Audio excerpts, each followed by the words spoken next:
Dear viewers, welcome back to the analysis of YOLENO TV. I'm glad you're well from wherever you're watching this channel.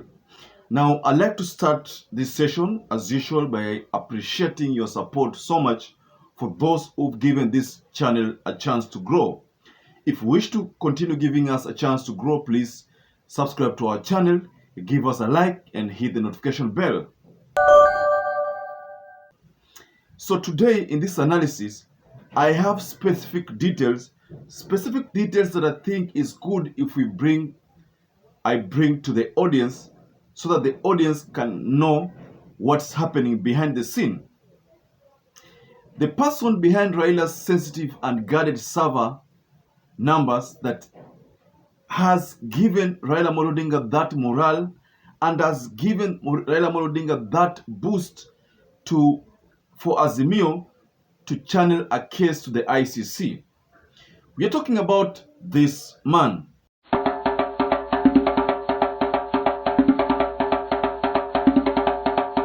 So George Joroge, we've known him from time immemorial.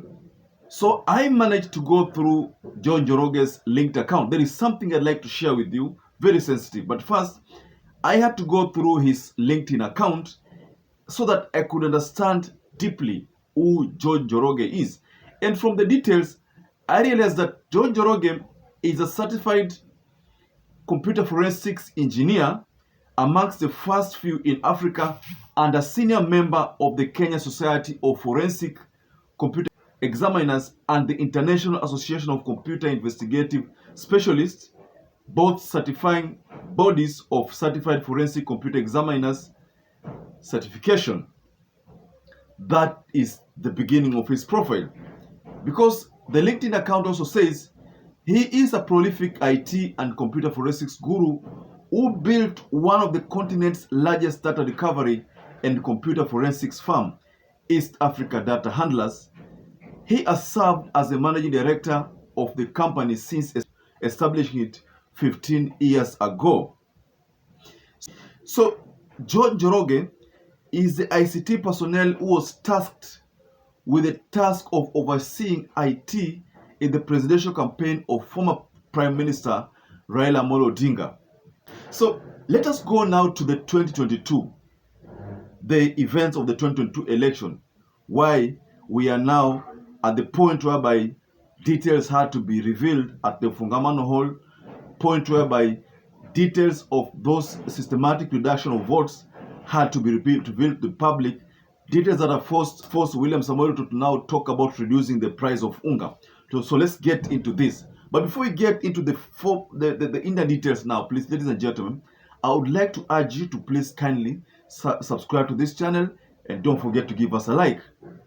So George Joroge revealed that the government attempted to inject a code that would have brought down the portal that was shared. I want to remind you about a portal that Raila Amolo Odinga first shared, and it was Kenya something, portal, results portal. So that portal, it is a link that the government tried to inject a code that would have brought it down. So what George Joroge said during his presentation is that they decided to approach an independent firm from which that portal is hosted, and it's not possible for hacking to be done. So that's why the portal is still up and running. He goes further and says the opposition is ready to match fire with fire, adding that Raila Odinga must be given what is his, and they won't allow the government to continue blackmailing the opposition. That was a very strong statement, ladies and gentlemen, that Raila is ready to face fire with fire. Perhaps that's why he wants this server to be open. There is nothing that can stop Raila Amolo Odinga this time round from revealing to the people that he has indeed been winning these elections, and that indeed he won this election by a margin of almost 1.5 million. So let me take this privilege to remind you that George is the first to reveal to the public that the forms were captured in a JPEG format and received on the other end in a PDF format. So the question was, who was performing this conversion of the forms, or what was converting these forms, or where was these forms being converted? Three things: who, what, and where. So to answer that question of who, what, and where these forms or the manipulation was done, that server, the mysterious server, must be allowed access to. This server that would have indicated where, what, and how, the conversion of these forms from JPEG to PDF was being done. Of course, nobody is disputing the fact that Supreme Court requested Smartmatic to allow George Joroge access the server. They did allow server to be audited. But because George Joroge is smarter than them, he told them he is not looking for the server they have allowed him access to, but the one that does the conversion of forms and submits to the storage server, the one that IEBC portal displays information from, because of course we know that it displays from the storage server, reads the forms which have been stored somewhere. But that's not what Azimio are calling for. They're not asking for that storage server. Of course that is there. The storage server hosts PDF forms. We don't want that server that hosts PDF form. We want the server that received the JPEG forms. So it's important for people to understand this narrative well. That ukipiga picha, document yote using the Smartmatic device, I mean the KIMS kit, form ilikuwa inachukua format ya JPEG. Or when form 434A was always captured using the KIMS kit, the image retained the JPEG format. That document ilikuwa na format ya JPEG. So this JPEG format has an advantage. It will give you the time that form was captured. It will give you the date that form was captured. It will give you the form ID. These are very crucial to that form, to the image. This is what we call the DNA. Your DNA reveals who you are. That's why ukitaka kujua mtoto ni wa nani, DNA inaingia. DNA ya mzazi, DNA ya mtoto. So unapata kwamba huyu baba ndio babake mtoto because of the DNA.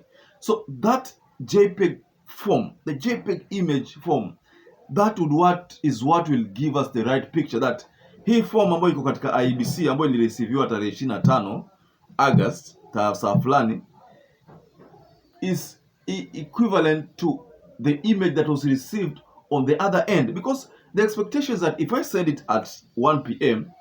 on 16th of August, then it doesn't make sense that that form will be received on the 20th of August. So what happened between the 8 days? For that reason, for that excuse, or for that, to be revealed to the public, IEBC server must be opened. That Smartmatic mysterious server lazima ifunguliwe. I read somewhere that there was I think one of the William Ruto's lawyer, someone like by the name Joshua Odhiambo, he was asking Azimio, server gani mnataka ifunguliwe? We have the application server, device server. Sorry, I'm using those terms, but as an ICT person who understands these things, I have to talk about this. So, of course, server in a container where either storage is being done or a certain operation is being done. Storage ya kwamba nimechukua kitabu nikaandika nikamaliza, I will store it in a cupboard somewhere or in a cabinet somewhere. That cabinet will be the storage server. But where I'm writing these things, there is something, I'm taking notes, I'm doing everything, I'm doing A, I'm doing B to fill the book. So there is somewhere I'm doing this. So where that writing and everything is being done is what George Joroge wants to know. Because that is only place you'll be able to get those captured forms from the polling stations. Because they say Form 34 is the parent, is the document that is not changeable, the document that according to Supreme Court is the source document. So the source document they want us to use the one at the IEBC. Of course, IEBC has PDF forms, no doubt about that. But what about those captured images? Those are the ones which should be used as source documents, not the ones at the IEBC server. The ones at the IEBC server have been converted from one document to document X. Unajua, tuambiane ukweli.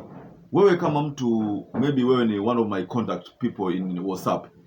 Nimesema na kupigia picha ya CV, na kupigia CV yangu. Nikipiga CV nikutumanie, so uta receive CV venye nikutumania. Nimekupigia ikiwa in format X, you will receive in format X. How then do you receive that CV of mine in a Word document? I sent you in a PDF doc, in a JPEG document. There must have been something katikati hapo ambayo ili receive ika convert. So this is what Azimio is concerned about, because what during that presentation they talked about figures being inflated, like from 34x with serial number Y was received ikiwa na value, ikiwa na votes kama 100,000 za Raila na laki maybe 2 za Ruto.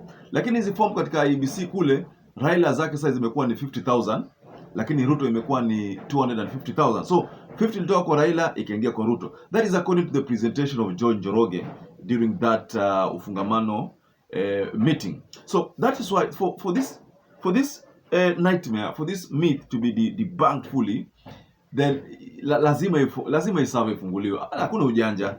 Hii sava mpaka ifunguliwe tu, ladies and gentlemen. So I would like to just rest my case there, and I've just shared why the details that are being released by Azimio One Kenya Alliance are details that must be given priority to.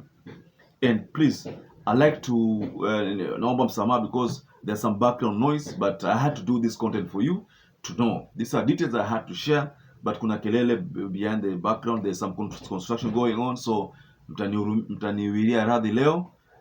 But I just want to hear your take on this issue of George being the ICT person who exposed it all. So just share what you think about this regarding the issue below the comment section. And once again, I'd like to urge you to stay safe, stay blessed until we catch up again in our next analysis.